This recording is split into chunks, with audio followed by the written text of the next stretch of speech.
आवाज सबको बढ़िया आ रही होगी, ठीक है। तो देखो सबसे पहले हम ये बात करेंगे कि जो हमारा जो फ्लावर होता है वो आखिरकार होता क्या है, पुष्प किसे कहा जाता है, ठीक है। पुष्प के क्या फायदे हैं, देखो पहले देखो अपनी पार्ट में एक चीज दे रखी है, पुष्प क्या है, जो लैंगिक प्रजनन करने वाले पादप होते हैं, है ना, उनकी बात करते हैं अपन। तो देखो हम क्या करते हैं, कहीं गार्डन वगैरह में घूमने जाते हैं, तुम सभी लोग घूमने जाते हो, है ना। तो पुष्प कितनी तरह काम आता है, देखो, है ना, कितनी तरह काम आता है।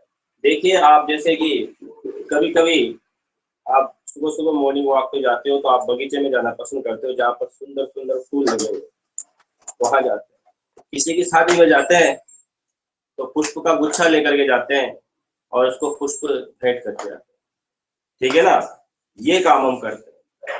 और किसी के मरण मोड में जाते हैं तब भी हम पुष्प का इस्तेमाल करते हैं, वहां भी पुष्प उस पर चढ़ा के आते हैं।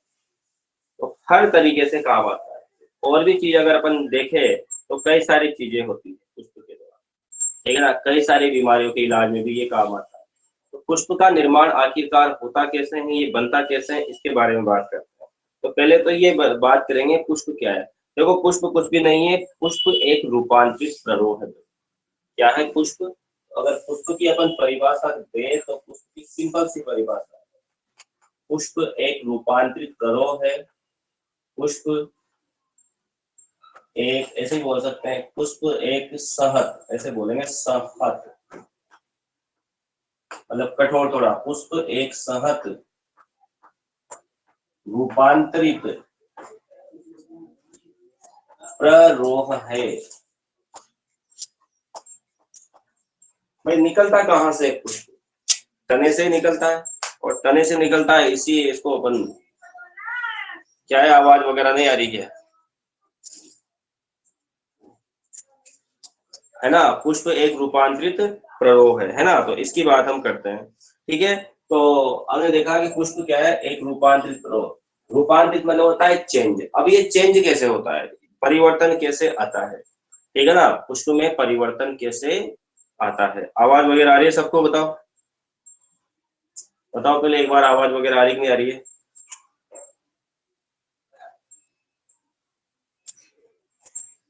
आ रही है सबको,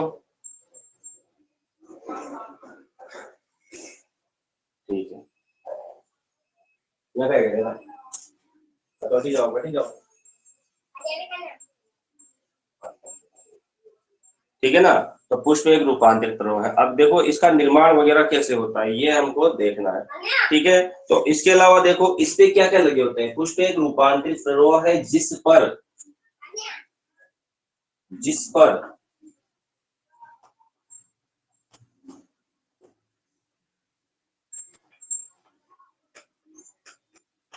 बीजाणु पर्ण लगी होती है।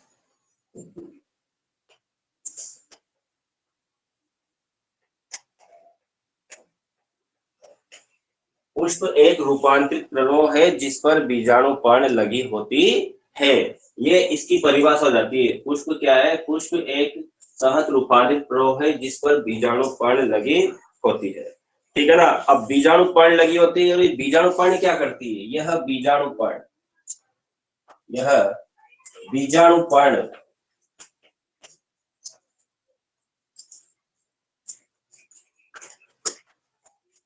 पुष्प का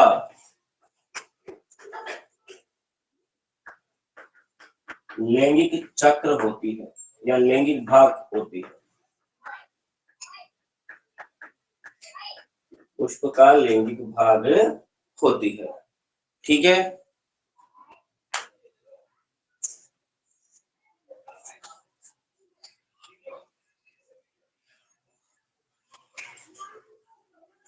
ठीक है, अरे क्लास में आ रहे जा रहे कैसे चल रहा है ये,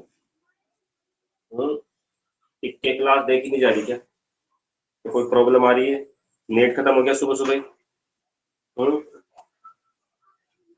ठीक है, तो ये सिंपल सा हमारा चैप्टर 2 है, चैप्टर 2 का पहला पार्ट है। पहले ही पार्ट में नहीं पढ़ोगे तो फिर होगा कल्याण में। पुष्प एक सहत रूपांतरित प्ररोह है जिस पर बीजाणु पर्ण लगी होती है। ये बीजाणु पर्ण पुष्प का लैंगिक भाग होती है।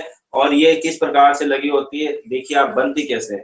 सबसे पहले हम इस चीज को देखते हैं कि यहाँ पर ये मान लीजिए हमारा पुष्प का क्या है, तना है, क्या है, तना है, और इस तने के ऊपर दो चीजें लगी होती है। तने के अंदर आप जानते हो इस तरीके से ये भाग होते हैं, है ना, क्या होता है, भाग होते हैं, ये यहाँ से यहाँ तक ले लो, इसको यहाँ तक ले लो। इसके ऊपर यहाँ पर पत्तियां लगी होती है, क्या लगी होती है, पत्तियां, इस तरीके से, है ना। पुष्प का जो तना होता है उस तने के ऊपर इस तरह से पत्तियां लगी होती है। अब क्या होता है, ऐसा ऐसा क्या होता है कि यहाँ पत्तियां लगती हैं पहले तो, और पत्तियों के लगने के बजाय यहाँ पर क्या लगने लग जाते हैं, पुष्प लगने लगता है। ऐसा क्यों होता है, ऐसा दो कारणों से होता है। एक तो होता है वातावरणीय कारण, वातावरण के कारण भी चेंजेज आते हैं, और दूसरा होता है इसका हार्मोनल कारण, यानी हार्मोन वगैरह के कारण। आपने पहले पढ़ा होगा कक्षा 11 में कि यहाँ पर 3 प्रकार के ऊतक पाए जाते हैं पादपों में। एक तो विभजोतक पाया जाता है जो विभाजनशील भागों में पाया जाता है ना, इस तरीके से, ठीक है ना, तो विभाजनशील भागों में पाया जाता है। तो ये चीज आप समझना इसको, ठीक है। तो यहाँ पर हम बात करते हैं पुष्प एक सहज रूपांतरित प्रभाव है। क्या अभी फिजिक्स की क्लास चल रही है क्या, ये बताओ मुझे, फिजिक्स की क्लास चल रही है क्या? अमन, अश्विन, अंकित, सानिया, चलो अभी क्या मैथ्स की बायो फिजिक्स की क्लास चल रही है क्या? नहीं सर, कहाँ पक गया सारे सारे, ठीक है। तो ये तो हमारा तना हो गया, क्या हो गया, तना, और इस तने पे ये क्या लगी होती है, ये पत्तियां लगी होती है, क्या लगी होती है, पत्तियां लगी होती है। इलेवन वाला थोड़ा सा मैटर है, देखो, है ना। और इसके बाद यहाँ पर नोड और इंटर नोड होती है, क्या होती है, नोड और इंटर, पर्व और पर्व संधियां। यहाँ तो ये इसको तो अपन पूरे को क्या कहेंगे, पर्व कहेंगे। तो ये तो क्या हो गया हमारा पर्व, पर्व को अपन बोल सकते हैं पर्व संधियां, पर्व, और यहाँ पर ये क्या होती है, दोनों पर्वों को जोड़ने वाली पर्व संधि, पर्व संधि। अगर आपको इंग्लिश में याद है तो ये इसको तो बोलते हैं अपन नोड, और इसको बोलते हैं इंटरनोड, नोड और इंटरनोड, इस तरीके से नाम होते हैं।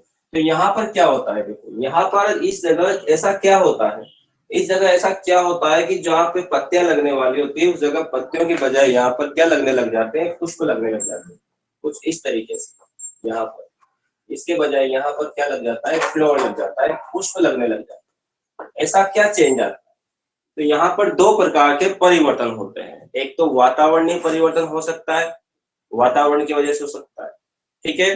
तो यहाँ पर इसमें क्या होता है कि ये जो अभी तो नॉर्मल था, लेकिन यहाँ पर जो ऊतक होते हैं उनमें हार्मोनल चेंज आते हैं।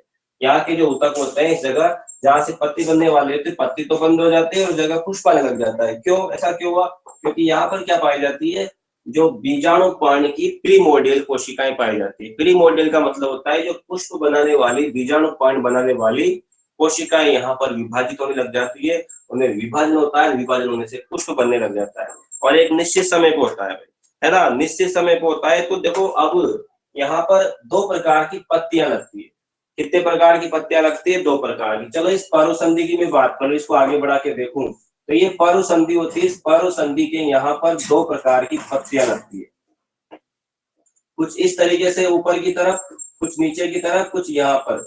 तो कुछ पत्तियां तो ऐसी होती है, ध्यान देना, कुछ तो पुष्प बनाने जाएगी, ध्यान से समझना इस चीज को, है ना। ये चीज कुछ तो यहाँ पर इस तरीके से, कुछ ये यहाँ पर, तो कुछ तो क्या बन जाएगी, यहाँ पर ये पर हो गया, ठीक है ना, इसको याद रखना।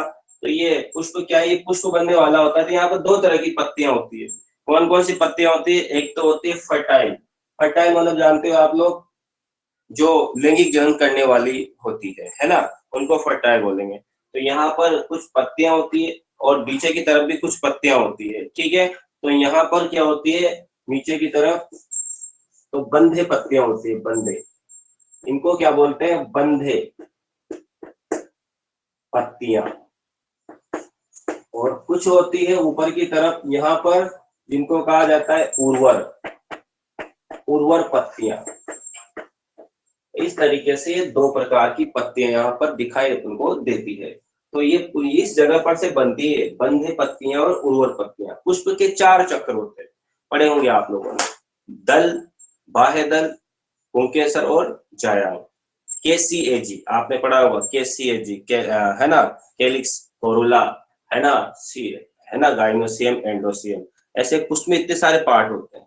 तो इस तरीके से यहाँ पर उर्वर पत्तियां लगी होती है, बंदे पत्तियां लगी होती है। अब यहाँ पर आप देखोगे इस तरीके से, अगर इसको मैं थोड़ा और आगे बना के थोड़ा बताऊं आप लोगों को, यहाँ सब इधर बना देता हूँ थोड़ा और, अगर आप आगे जाके देखोगे तो यहाँ पर क्या बनेगा, ये आप पहले कल भी पढ़ चुके हो, एक बार फिर से मैं आपको बता देना चाहता हूँ। इस तरीके से ये पुष्प का भाग है, अंडाशय है ना। यहाँ पर चक्र लगे होते हैं, ये इस जगह पे पुष्प जिस पर टिका होता है उसको अपन क्या कहते हैं, पुष्पासन कहते हैं। क्या कहते हैं, पुष्पासन। अभी ये पार्ट आगे शुरू होएगा, ये अभी थोड़ा 11th का बेटर है, इसमें थोड़ा सा पुष्पासन नहीं पढ़ा होगा तो। और ये क्या है भाई, यहाँ पर अंडाशय, क्या है ये, अंडाशय। अंडाशय के बाद यहाँ से क्या निकलते हैं भाई, यहाँ से दो चीजें निकलती है। यहाँ से मैं एक एक ही बना रहा हूँ है ना, इधर नहीं बना रहा हूँ मैं इस साइड पे, चलो इधर ही बना देता हूँ। ये तो निकलता है यहाँ पर बाह्य दल, क्या होता है, बाह्य दल। और इसके ऊपर पंखुड़ियां बनती है कुछ इस तरीके से, इस तरीके से इधर भी बना देता हूँ, ये पंखुड़ियां बनती है ना। ये इसको क्या कहते हैं, इसको कहते हैं दल। और इसके अलावा यहाँ से क्या निकलते हैं इस जगह से, इस जगह का आपको पता होगा, इस जगह से इस तरीके से पुंकेसर निकलते हैं, है ना। तो ये क्या है भाई, पुंकेसर हो गई। और इधर ये क्या हो गया, यहाँ पर इसको पूरे को बोल देता हूं मैं जायान या स्त्री केसर।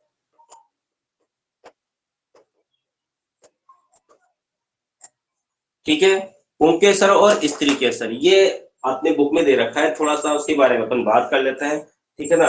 तो पुष्प हर जगह काम आता है, सामाजिक कार्य में, धार्मिक कार्य में, इस तरीके से पुष्प का क्या महत्व है, प्रेम, अनुराग, प्रसन्नता, विषाद, ये सारे कामों में ये काम आता है। इसके अलावा शोक की अभिव्यक्ति के लिए भी, खुशी की अभिव्यक्ति के लिए भी ये फ्लावर काम आता है। लेकिन सबसे मेन कारण क्या है, क्या इसी के लिए पुष्प बनाए, कोई मरने जाओ तो वहां चढ़ा के आ जाओ, किसी के साथ में जाओ उसको दे के आ जाओ, इसके लिए थोड़ी बना है, ये बना है लैंगिक जन्म करने।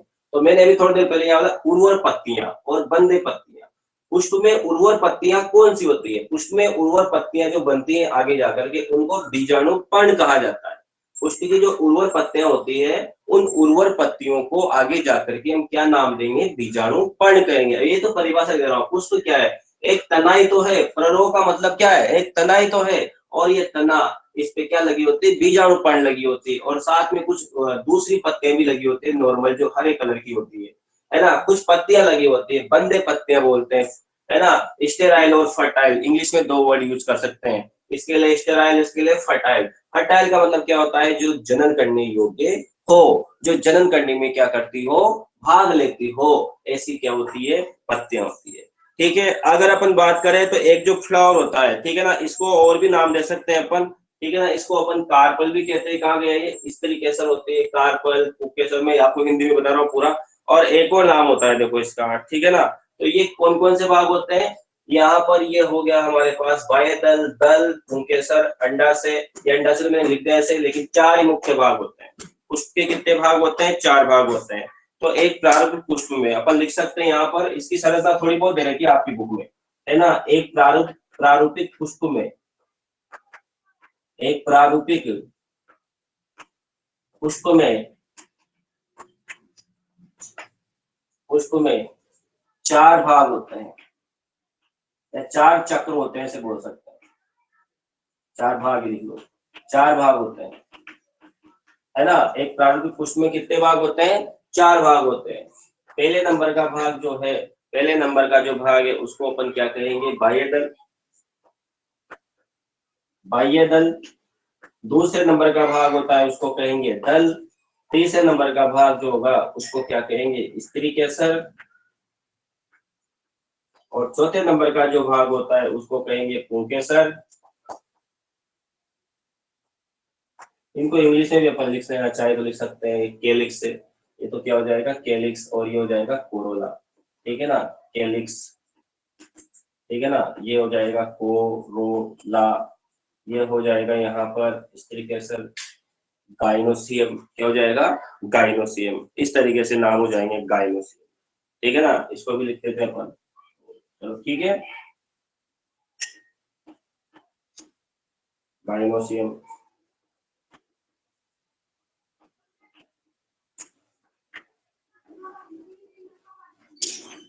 एंड्रोसियम, इस तरीके से इनके ये नाम हो जाते हैं 2-3, है ना। तो गाइनोसियम और एंड्रोसियम पहले भी पढ़ चुके हैं अपन, वैसे कोई दिक्कत नहीं है, इनको डिटेल से आगे देखना है अभी।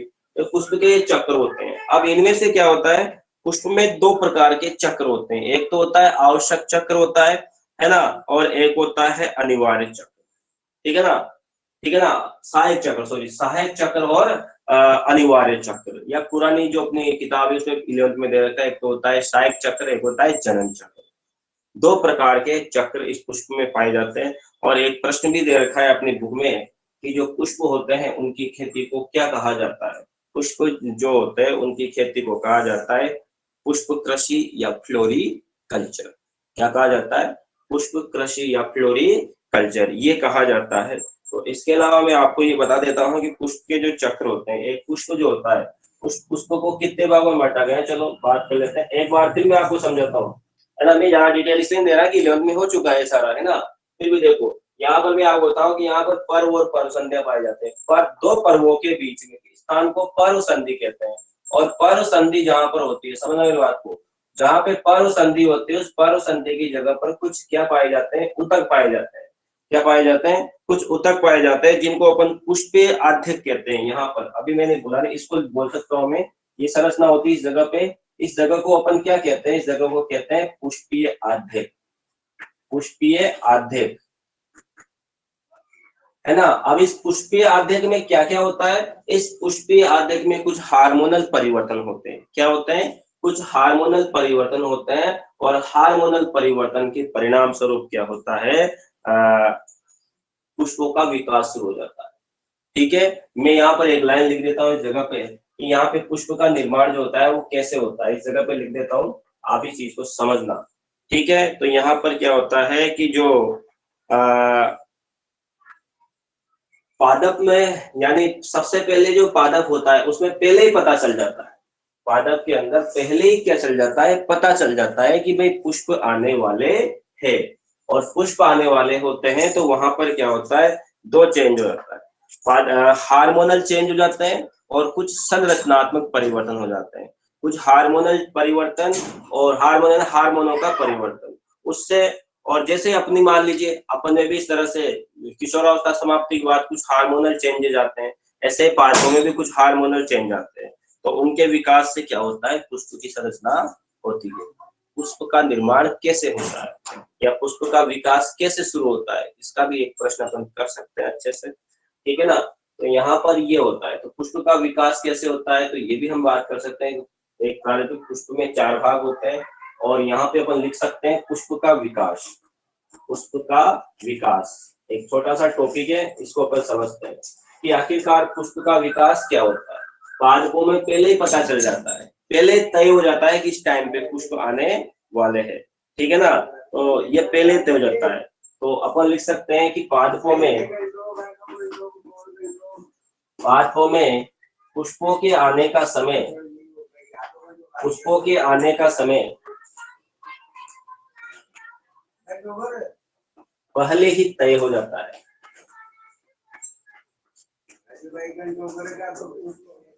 पादपों में पुष्पों के आने का समय पहले ही तय हो जाता है, वे किस टाइम पे पुष्प आएंगे।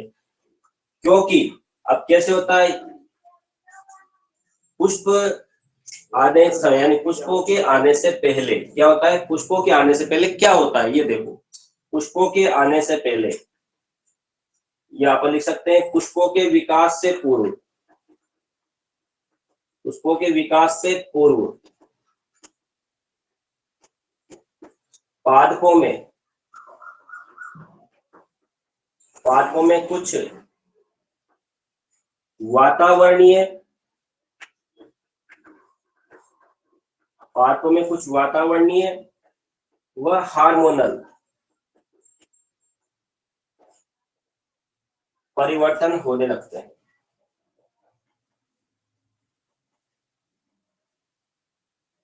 परिवर्तन होने लगते हैं, आई बात समझ में। पादपों में पुष्पों के आने का समय पहले से तय होता है और पुष्पों के विकास से पूर्व पादपों में कुछ वातावरणीय व हार्मोनल परिवर्तन होने लगते हैं। आ रही है बात समझ में, है ना। पादपों में पुष्पों का आने का समय पहले तय हो जाता है और पहले तय होने के बाद जो विकास होता है तो वहां पर वातावरणीय व हार्मोनल क्या हो जाते हैं, परिवर्तन आते हैं। वातावरणीय हार्मोनल परिवर्तन होते हैं, कुछ और भी चेंज होते हैं, संरचनात्मक परिवर्तन भी होते हैं, ये सारी चीजें यहाँ पर मौजूद होती है। तो यहाँ पे क्या होता है, जैसे परिवर्तन होते हैं, इन परिवर्तनों के कारण, अब यहाँ पे क्या होगा, इन परिवर्तनों के कारण, इन परिवर्तनों के कारण जो परिवर्तन हुए, इन परिवर्तनों के कारण क्या घटना घटित हुई, समझना। इन परिवर्तनों के कारण पुष्पीय अध्ययन, ठीक है ना, इन परिवर्तनों के कारण पुष्पीय अध्ययन, पुष्पीय अध्ययन समझना थोड़ा सा कठिन पड़ेगा आपको समझना। पुष्पीय अध्ययन, इन कारण पुष्पीय अध्ययन गैस को बोलते हैं प्राइमोडियम, ठीक है ना। इन परिवर्तनों के कारण पुष्पीय अध्ययन में क्या होता है, देखो पुष्पीय अध्ययन के बारे में मैंने आपको बताया। पुष्पीय अध्ययन में विभेदन एवं क्या होता है, विभेदन एवं विकास। इन परिवर्तनों के कारण पुष्पीय अध्ययन में विभेदन व विकास शुरू हो जाता है।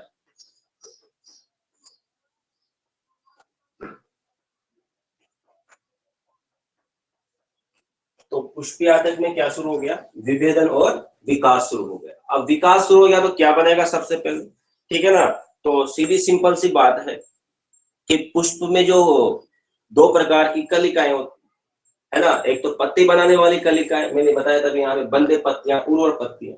तो उर्वर पत्तियों के द्वारा, किसके द्वारा, उर्वर पत्तियों के द्वारा क्या बन जाते हैं, यहाँ पर फ्लावर वगैरह बन जाते हैं। बात को समझना इस तरीके से, ठीक है ना। तो इसमें ये होता है कि विभेदन व विकास शुरू होता है, सुनना मेरी बात को। इन परिवर्तनों के कारण पुष्पीय अध्ययन में विभेदन व विकास शुरू होता है, जिससे क्या बनती है, जिससे पुष्प कलिकाएं बनती है, जिससे पुष्प कलिकाएं बनती है, जिससे पुष्प कलिकाएं बनती है। और यह कलिकाएं, और यह कलिकाएं आगे जाकर दिख रहा है यहाँ पे, यह कलिकाएं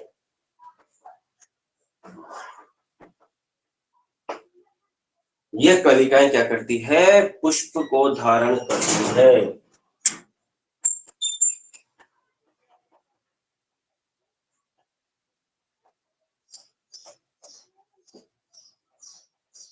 अब आ जाओ वापस दोबारा से, एक बार समझने के लिए फिर से दोबारा आ जाओ इधर। कि मैंने आपको क्या बताया, मैंने आपको बताया कि पुष्प एक सहज रूपांतरित प्रणव है जिस पर बीजाणुपर्ण लगी होती है और ये बीजाणुपर्ण पुष्प का लैंगिक भाग होती है। दो प्रकार की बीजाणुपर्ण होती है, एक तो होती है लघु बीजाणुपर्ण, एक गुरु बीजाणुपर्ण। अभी पढ़ेंगे अपन बीजाणुपर्ण दो प्रकार की, कैसे, कितने प्रकार की। तो यहाँ पर पुष्प जो है, फिर से समझ लो, सबसे पहले पर्व होते हैं मौजूद इस तरीके के स्ट्रक्चर, फिर होती है पर्व संधियां। उन पर्व संधियों पर क्या पैदा होती है, उर्वर पत्तियां और बंदे पत्तियां, और जो पुष्पीय आद्य की जगह पे शुरू होती है। अब इस पुष्पीय आद्य में क्या होता है, पुष्पीय आद्य में क्या होता है, ये जो भी चेंजेज हो रहे हैं यानी वातावरणीय और हार्मोनल परिवर्तन, आप चाहो तो इसको संरचनात्मक भी लिख लो। वातावरणीय बोला है मैंने, आप संरचना आपकी बुक के अनुसार लिख लो संरचनात्मक, ठीक है। संरचनात्मक व हार्मोनल परिवर्तन होते हैं, क्या क्या होते हैं, संरचनात्मक व हार्मोनल परिवर्तन होने लगते हैं। इन परिवर्तनों के कारण पुष्पीय आर्द्रक, ये पुष्पीय आर्द्रक होते हैं। यहाँ पे इस पुष्पीय आर्द्रक में क्या होती है, पुष्प कलिकाएं, सॉरी, इसका विभेदन और विकास शुरू हो जाता है और इसकी जगह पर क्या बन जाती है, पुष्प कलियां बन जाती है। और ये कलियां आगे जाकर के क्या करती है, पुष्प को धारण करती है। और पुष्प में क्या क्या होते हैं, पुष्प में नर और मादा दोनों भाग होते हैं, लिखने की जरूरत नहीं है वैसे, है ना। नर और मादा क्या होते हैं, दो भाग होते हैं। अब आप पहले इसका स्क्रीनशॉट लो, फिर मैं इसके बाद आपको बताता हूँ। इसका स्क्रीनशॉट ले लो ऐसा कैसा है।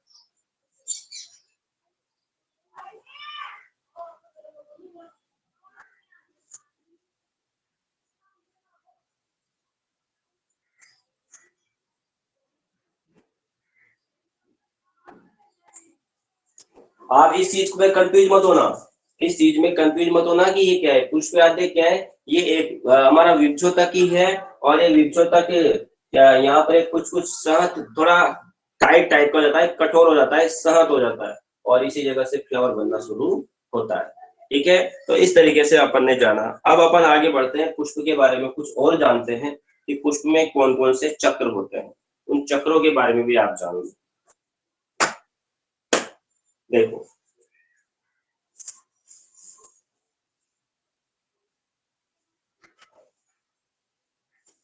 यहाँ ये जो पढ़ा है इसमें किसी को डाउट हो तो कमेंट कर दो कि भाई हमें डाउट है सर, थोड़ा सा जो भी डाउट हो बता दिया करो।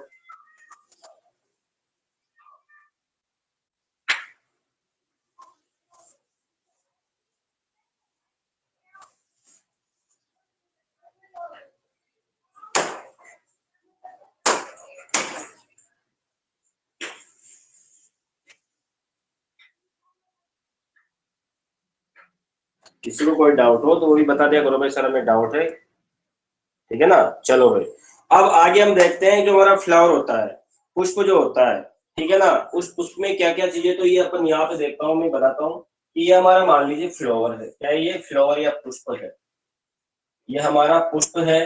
और ये जो पुष्प होता है, मैंने आपको पहले ही बताया था कि पुष्प में दो प्रकार के चक्र होते हैं।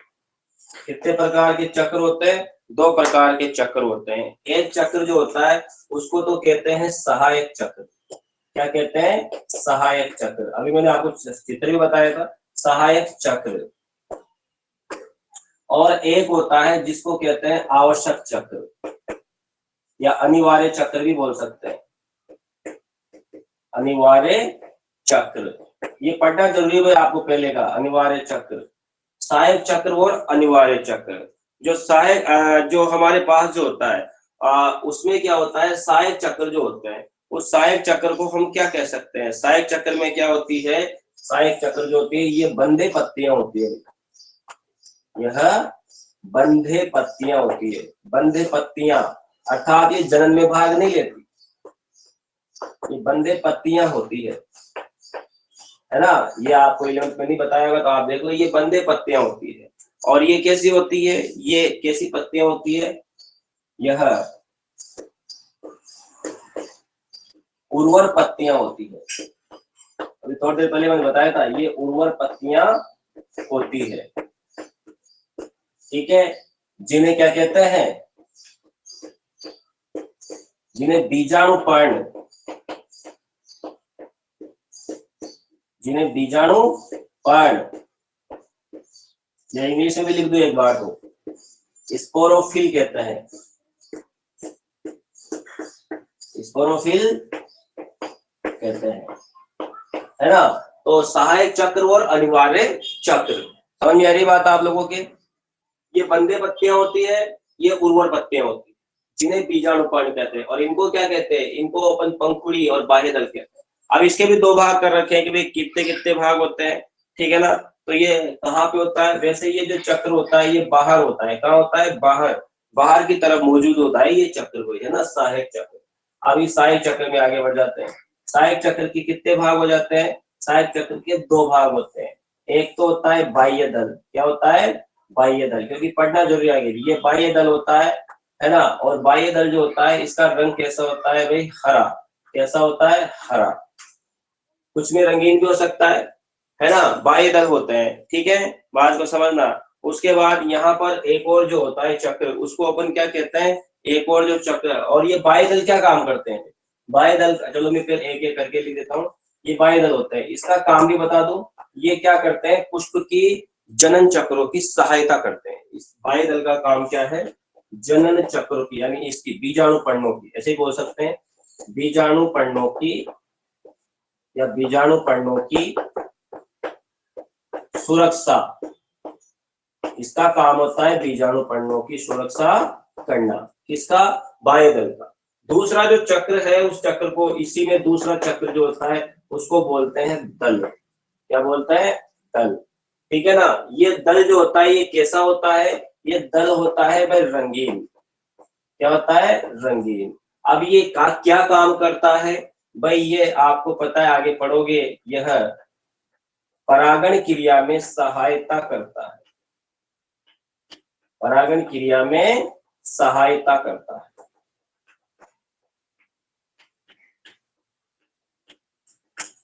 परागण क्रिया में क्या करता है? सहायता करता है। बोलो किसी को इसमें डाउट हो तो बताओ। किसी को कोई समस्या डाउट हो तो बताओ। बाह्य दल और दल में क्या क्या करते हैं क्या नहीं। देखो पढ़ाना, क्योंकि किताब में दे रखा है सारा, तो अपन को पढ़ना पड़ेगा थोड़ा थोड़ा, है ना, है ना। नहीं है ना किसी को डाउट भाई, डाउटफुल मत रहा करो, है ना, डाउट को क्लियर किया करो। ठीक है, अब यहाँ पर आ जाते हैं आगे की तरफ। ठीक है ना, ये परागण क्रिया में सहायता करते हैं। अब अनिवार्य चक्र जो होते हैं, अब अनिवार्य चक्र में आपको पता है कि दो प्रकार की चीजें लगी होती है, इसको बीजाणुपर्ण कहा जाता है। अब बीजाणुपर्ण जो होती है वो भी दो प्रकार की होती है, एक तो होती है एंड्रोसियम, एक होती है गाइनोसियम। ठीक है ना, या इसको माइक्रोस्पोरोफिल। ठीक है ना, तो बीजाणुपर्ण जो होती है ये सहायक चक्र होते हैं, इसके भी दो प्रकार है, मैं आपको समझा के बता दूं, इसके भी दो प्रकार है। कितने प्रकार है? दो प्रकार है। अब कितनी कितनी पर्ण लगी होती है, एक तो बोलते हैं अपन इसको स्त्री केसर, क्या बोलते हैं, एक को तो स्त्री केसर, और एक को क्या कहते हैं, जो अनिवार्य चक्र है, एक को कहते हैं पुंकेसर। क्या कहते हैं? पुंकेसर। स्त्री केसर और पुंकेसर। स्त्री केसर को क्या कहते हैं? गाइनोसियम। पुंकेसर को क्या कहता है? एंड्रोसियम। इसका एक और नाम हो जाएगा, इसका एक और नाम है, इसको कहा जाता है गुरु बीजाणु पर्ण। हिंदी में गुरु बीजाणु पर्ण, इसको क्या कहा जाता है? गुरु बीजाणु पर्ण। और इसको क्या कहा जाता है भाई? इसको कहा जाता है लघु बीजाणु पर्ण। अब किसी को फिर भी कंफ्यूजन हो रहा है तो यहाँ देख लो भाई, किसी को कंफ्यूजन हो रहा है तो यहाँ देख सकते हो एक बार फिर से, है ना, एक बार फिर से डायग्राम देख सकते हो। यहाँ पे ये मैं बना रहा हूँ इस तरीके से नीचे की तरफ। ये तो क्या है भाई? ये तो है इसके बाह्य दल, और यहाँ से क्या निकली है? पंखुड़ियां। यहाँ से इस तरीके से पंखुड़ियां निकल रही है, और यहाँ से निकल रहे हैं ये पुंकेसर। ठीक है ना, तो मैं आपको क्या बताना चाह रहा हूँ कि ये जो चक्र है ना गुरु बीजाणु पर्ण, तो इसको मैं बोल सकता हूँ ये क्या है? गुरु बीजाणु पर्ण। गुरु बीजाणु पर्ण। और ये नीचे वाली है ना, ये इस जिसको आप पुंकेसर कहते हो, ये पुंकेसर को क्या कहते हैं? इसको कहते हैं लघु बीजाणु पर्ण। लघु बीजाणु पर्ण। इस पुंकेसर को क्या कहते हैं? लघु बीजाणु पर्ण कहते हैं। तो ये दोनों ही दोनों क्या है? ये दोनों के दोनों जनन चक्र है। और ये जो है यहाँ पर गुरु बीजाणु पर्ण। अब गुरु बीजाणु पर्ण जो होती है, उस गुरु बीजाणु पर्ण में क्या होता है, क्या क्या चीजें होती है, तो ये अपन डिटेल से पढ़ेंगे अभी आगे। तो जो गुरु बीजाणु पर्ण होती है, इसका काम क्या होता है? इसका काम होता है लघु गुरु बीजाणुओं को बनाना। गुरु बीजाणु, या फिर इसको बोलते हैं मादा युग्मक। मादा युग्मक का निर्माण, ये काम करती है गुरु की। आगे बात समझ में? निर्माण करती है गुरु बीजाणु क्या का निर्माण करती है, या फिर मादा युग्मक का क्या करती है? निर्माण करती है। ऐसे इधर आ जाओ, इधर क्या करेगी ये? इधर करेगी ये काम, ये लघु बीजाणुओं का निर्माण। लघु बीजाणुओं, या फिर इसको क्या कहेंगे? लघु बीजाणुओं का निर्माण करेगी। और लघु बीजाणुओं को अपन बोल भी सकते हैं क्या नाम से? परागकण। लघु बीजाणु, या फिर बोल सकते हैं परागकण। पराग कणों का निर्माण। देखो सारी बात में आपको यही समझाता हूँ, क्लियर कर देता हूँ, ताकि आपको आगे आगे पढ़ने में कोई दिक्कत नहीं है कि गुरु बीजाणु क्या है, लघु बीजाणु क्या है। अब इसको इंग्लिश में भी फिर आपकी किताब में शब्द आएंगे बहुत सारे। इसको कहते हैं मेगा स्पोरोफिल, इसको कहते हैं माइक्रो स्पोरोफिल। मेगा स्पोरोफिल से मेगा स्पोर, माइक्रो स्पोरोफिल से क्या बनेंगे? माइक्रो स्पोर बनेंगे। वीडियो अटक रहा है सर, सबके अटक रहा है क्या? बोलो, सभी के वीडियो अटक रहा है क्या? जल्दी बताओ।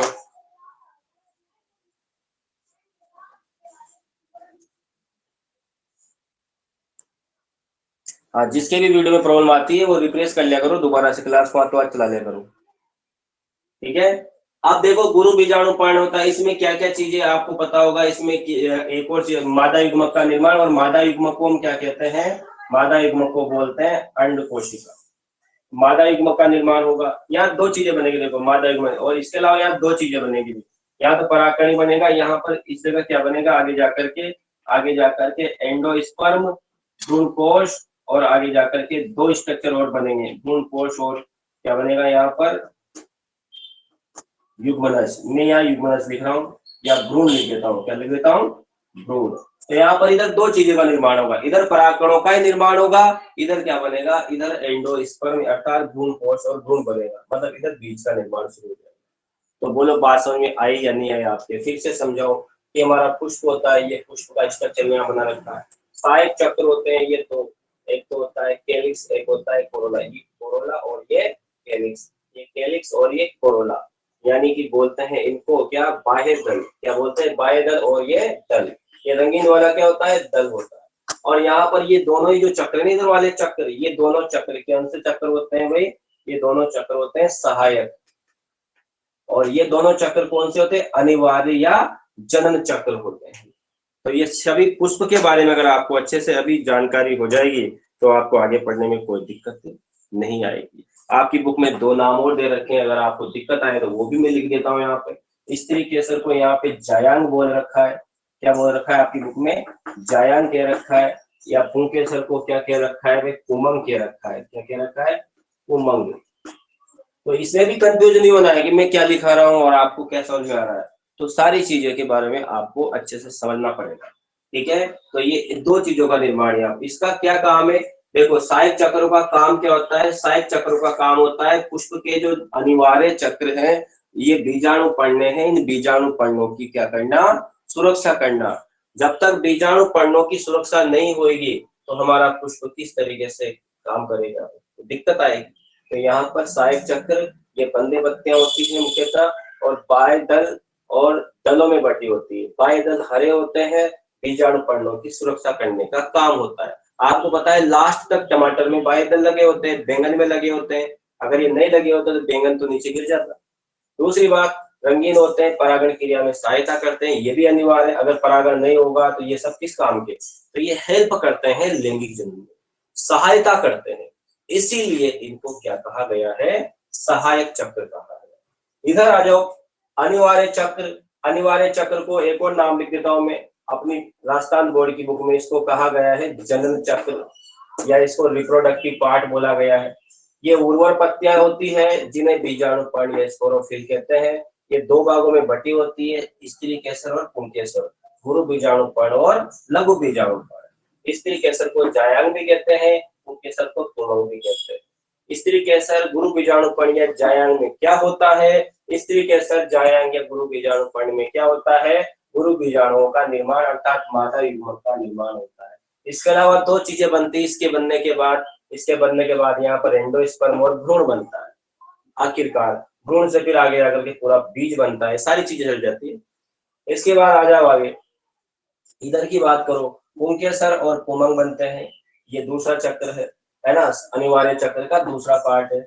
लघु बीजाणु पर्ण इसका नाम है, या इसको माइक्रो स्पोरोफिल भी कहते हैं, इसमें क्या कहते हैं, माइक्रो स्पोरोफिल, माइक्रो स्पोरोफिल भी कहते हैं। किसी को कोई दिक्कत आए तो बता देना। बीजाणु पर्ण परागकणों का निर्माण होता है, जिनको हम क्या कहते हैं, नर युग्मक कहते हैं, क्या कहते हैं, नर युग्मक। परागकणों को नर युग्मक नहीं कहते, परागकणों के अंदर नर युग्मकों का विकास होता है, ये बात आप याद रखो। चलो इसका स्क्रीनशॉट ले लो।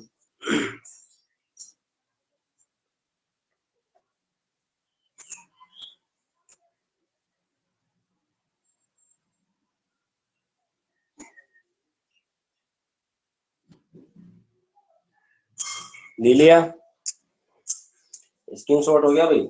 चलो एक चीज लिखना भूल गया मैं आपको, इसको भी आप लिख लो, यहाँ पर एक दे रखा है आपकी बुक में, उसको भी याद रखना आप लोग, है ना। उसको कहते हैं फ्लोरिकल्चर,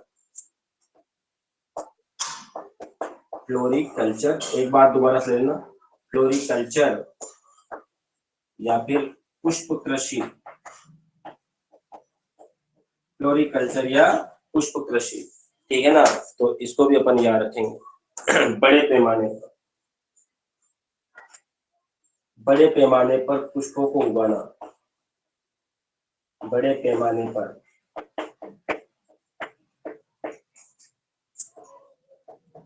पुष्पों की खेती करना, देखो आपको पुष्पों की खेती करना, फ्लोरिकल्चर कहलाता है।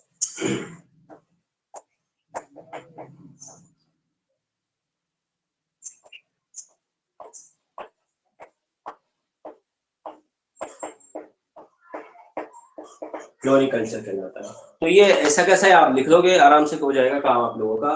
और बिल्कुल ये आपका जो चैप्टर था इसकी सामान्य जानकारी मैंने आपको दी है। सामान्य जानकारी अगर आपको इसमें और भी चीजें आपको याद रखना कि एक परिभाषा दे रखी है आपकी बुक में, देखो सिंपल सी परिभाषा, पुंकेसरों से भरपूर गोला। क्या दे रखा है? पुंकेसरों से भरपूर गोला, ठीक है ना। या बोल सकते हैं पुमंगों से भरपूर पुंकेसरों का गोला, पुमंगों से भरपूर पुंकेसरों का गोला। देखो परिभाषा तो लेफ्ट सी है ना। उसको हम क्या कहते हैं? उसको हम कहते हैं क्या? नर जनन अंग। परिभाषा, पुष्ट का नर जनन अंग की परिभाषा बताओ, एनसीईआरटी के अनुसार बताओ। पुंकेसरों से, सॉरी, उमंगों से भरपूर पुंकेसरों का गोला। देखो कैसी कठिन सी अटपटांग सी, जबकि दोनों चीजें एक ही है, ऐसे मान रखा है ना। पुंकेसरों से भरपूर, और उसी तरह से क्या रखेंगे अपन दूसरा और जयांग जो होता है वो स्त्री का प्रतिनिधित्व करता है। तो ये दोनों ही नोट्स आपको लिखने हैं, और नोट्स लिखने में कोताही मत बरतना। कल लिख लेंगे, परसों लिख लेंगे, ऐसे करते करते आपका जीवन ही बदल जाएगा, निकल जाए, मतलब टाइम ही निकल जाएगा इस तरीके से। तो आप समझो इस चीज को। कल अपन पुंकेसर की संरचना, लघु बीजाणुधानी, परागकण की संरचना, इसके बारे में थोड़ी सी सामान्य जानकारी, और इसमें अपने पास अगली चीजों के बारे में पढ़ेंगे। पार्ट आपका अब शुरू होता है मेजर क्वेश्चन वाला। पहले वाले पार्ट में से इतना मेजर क्वेश्चन नहीं आता, छोटे क्वेश्चन आते हैं, तो उसको भी अच्छे से करें। और ये तो इसके बाद का जो इसके पिछले वाले पार्ट के जो क्वेश्चन आंसर है उसका वीडियो बनाऊंगा, मैं डालूंगा यूट्यूब पे, जरूर देखना। और आप लोग भी यूट्यूब वगैरह पे चैनल को अपने दोस्तों में, अपने परिवार में, मोबाइल में सब्सक्राइब कर दीजिएगा, ताकि अपनी भी आगे बढ़ती रहे, हो सके लास्ट में उनको जरूरत पड़े यूट्यूब पे, है ना। तो इस तरह से आप कर सकते हो, ठीक है। चलो आज की क्लास में इतना ही है। और किसी को कोई शिकायत हो, कोई दिक्कत हो, तो आप मैसेज कर देना, क्वेश्चन पूछ सकते हो, ठीक है। चलो।